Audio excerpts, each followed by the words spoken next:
It was 78 years ago today when a group of scientists in the New Mexico desert tested the very first nuclear bomb, an experiment that would, of course, change the course of history. Well, now a new movie, Oppenheimer, from our parent company, NBC Universal, brings those events to life.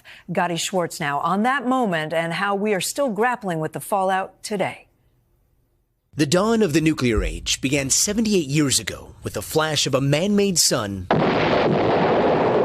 rising over the New Mexico desert. It was perhaps the most consequential and dangerous scientific experiment of all time, and the man who led it was Robert Oppenheimer. If it was needed to put an end to the war and had a chance of so doing, we thought that was the right thing to do. The events of that day, now the centerpiece of the new Christopher Nolan film, Oppenheimer. The world will remember this day. The movie recreating the top-secret nuclear bomb test in Los Alamos, New Mexico on July 16, 1945. Are we saying there's a chance that when we push that button, we destroy the world? Chances are near zero. Near zero. There were 100 things that could be done wrong, any one of which, as far as we knew, and we knew pretty much, could make the test a failure. But the test was a success. In its aftermath, scientists say the ground at Ground Zero turned to glass by the heat of the explosion, and the Earth sunk by 9 feet. We knew the world would not be the same.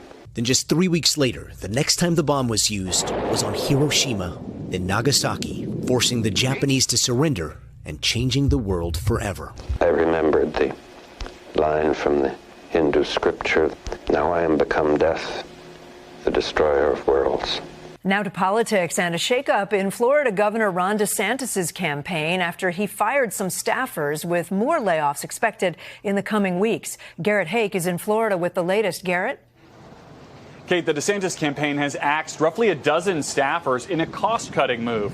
The shakeup is a red flag for the campaign that remains Mr. Trump's chief rival for the GOP nomination, which has struggled to keep pace with him in polling and in fundraising, and appears to find it tough to raise enough money to keep his campaign afloat.